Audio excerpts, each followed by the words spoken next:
서의 아침 묵상 2026년 6월 24일 수요일 아침입니다. 오늘은 히브리서 7장 1절로 28절 말씀을 통해서 예수 그리스도의 우월성 이런 제목으로 말씀 묵상의 은혜를 나누겠습니다. 어제 자녀들이 마련해 준 여행을 마치고 돌아온 여행의 끝은 피곤이라는 말을 실감하게 됩니다. 그럼에도 가족이 함께한 소중한 여행으로 마음은 따뜻함으로 충만합니다. 몸이 아직 회복되지 못했지만 해야 할 일들이 줄을 서서 기다리고 있는 날, 주님은 어떤 말씀으로 이 하루를 인도하실까 궁금합니다. 오늘 본문 히브리서 7장을 묵상하면서 예수님의 대제사장으로서의 우월성에 대한 다양한 각도로 증빙하고 있는 이런 말씀을 알게 됩니다. 히브리서 저자는 그 흔들리고 있는 그리스도인들에게 예수 그리스도가 얼마나 우월하신 그리스도인지, 왜 유대교로 돌아가면 안 되고 예수 그리스도 안에 있어야 하는지를 아주 명확하게 이렇게 증거하고 있는 그런 히브리서 저자의 그 뜨거운 가슴을 만나게 됩니다. 먼저 멜기세덱의 반차를 따르는 그 예수 그리스도의 우월성에 대한 이야기를 첫 번째로 시작하는데요. 4절에 보면 이 사람이 얼마나 높은가를 생각해보라. 조상 아브라함도 노량물 중 10분의 1을 그에게 주었느니라.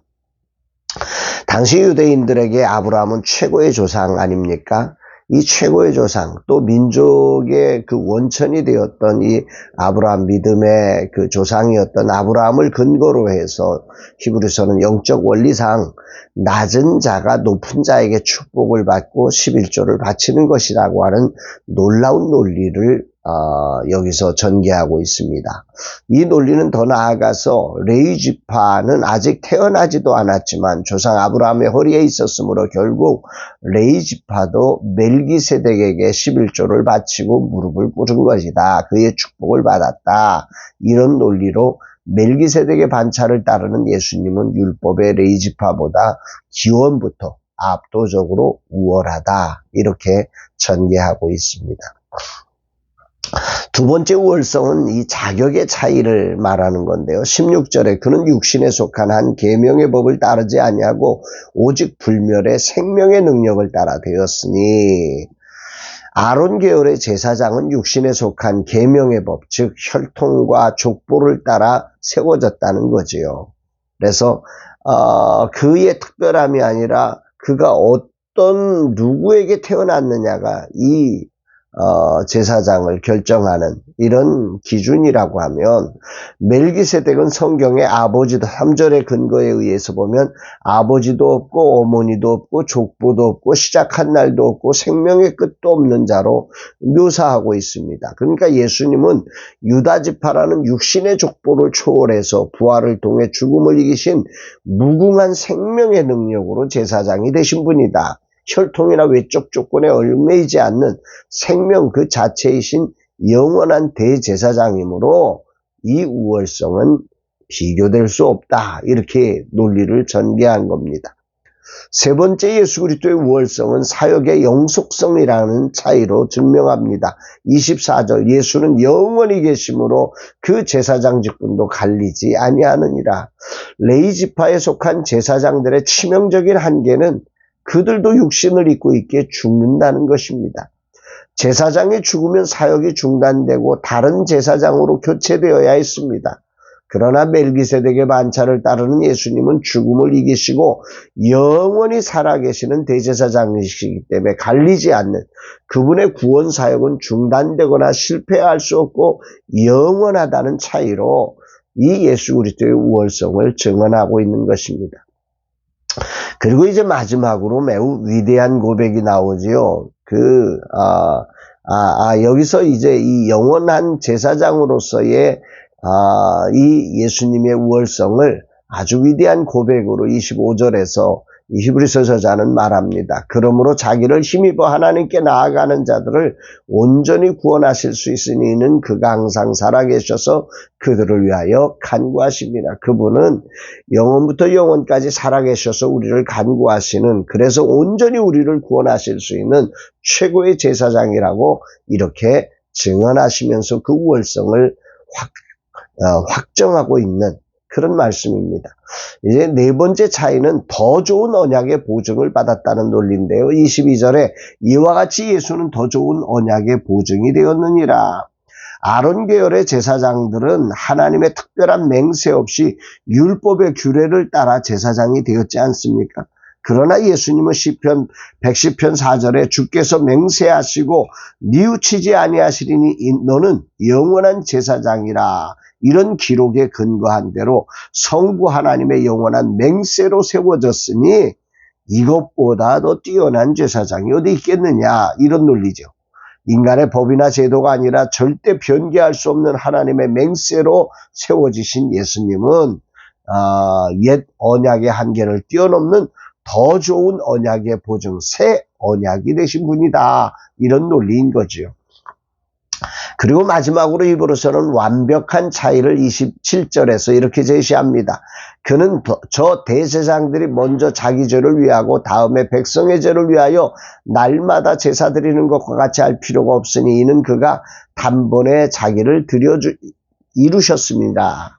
아론 계열의 제사장들은 본인들도 죄인이기 때문에 백성을 위한 제사를 드리기 전에 매일 자기를 위한 죄를 먼저 제사 드려야 했다. 반면에 멜기세덱의 반차를 따르는 예수님은 거룩하고 악이 없고 더러움이 없고 죄인에게서 떠나 계시기 때문에 26절의 근거로 보면 완전한 분이시다. 따라서 매일 짐승의 피를 흘릴 필요 없이 자기 자신을 흠없는 제물로 단번에 드려 구원의 영원한 완성을 이루신 분이다. 그러기에 예수 그리스도는 비교할 수 없는 우월성을 가지고 있다, 이렇게 전개한 것입니다. 여기 이 단번에라고 하는 단어가 참 신학적으로도 매우 중요한 단어죠. 헬라어 에파팍스라고 하는 단어인데 이거는 횟수를 강조하는 단어가 아닙니다. 다시 반복하거나 보탤 필요가 없는 정말 단 한 번으로 완성한 완벽한 것이라는 말입니다. 예수 그리스도의 이 한 번의 제물되심은 완벽해서 더 이상의 다른 제사를 필요로 하지 않는다, 이런 말이죠. 이런 면에서 예수 그리스도의 이 대제사장으로서의 우월성은 비교 불가다 말씀하는 것입니다. 예수님의 십자가 제사는 이렇게 완벽해서 우주 역사가 끝날 때까지 두 번 다시 속죄의 제사를 드릴 필요가 없는 구원의 마침표를 주신 완성이라는 거죠. 이 모든 것들을 아우르는 말씀으로 이제 히브리서 저자는 28절 마지막 절에서 이렇게 말씀합니다. 율법은 약점을 가진 사람들을 제사장으로 세웠지만 율법 위에 하신 맹세의 말씀은 영원히 온전하게 되신 아들을 세웠느니라. 이렇게 둘을 딱 비교하면서 어느 것을 너희들이 믿을 거냐, 이 정도의 메시지를 전하는 게 아닙니다. 지금 이런 불완전한 율법을 붙들고 있는 유대교로 돌아갈 거냐, 아니면 완전한 구원을 이루신 예수 그리스도를 믿고 따를 것이냐, 너희들은 이 두 선택 안에 있다, 이렇게 지금 말씀하고 있는 거죠. 정말 그 흔들리는 그리스도인들을 향해서 아주 세기를 박는 선언이 아닐 수 없습니다. 만약 우리의 구원이 아론 계열처럼 죽을 수밖에 없고 본인도 죄인인 인간 중보자에게 달려있다면 우리의 구원이 얼마나 불안하고 흔들리겠습니까? 우리의 구원과 영원한 삶은 나의 불완전한 행위나 연약한 인간의 제도가 만들어낼 수 없는 것이라, 오직 하늘 보좌 우편에서 지금도 살아계셔서 우리를 위하여 구원하심으로 온전히 구원을 이루신 그분께 매여 있습니다. 이것만이 우리의 유일한 구원이라고 지금 이 히브리서 저자는 외치고 있는 것입니다. 오늘 아침 목사로서 히브리서 저자의 강력한 확신과 분명한 성경적 근거로 외치는 모습이 큰 울림과 감동을 줍니다. 핍박의 한가운데 오직 예수 그리스도를 믿고 따라야 할 이유를 이렇게 확실하게 제시하고 전하는 종의 모습이 진정한 종의 모습이 아닐까 생각해 봅니다.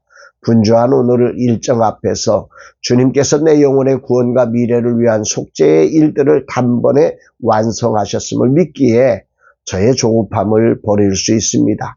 그리고 이런 은혜의 기초 위에서 나도 이 강력한 복음의 확신을 전하는 종으로 서기를 다짐하게 됩니다.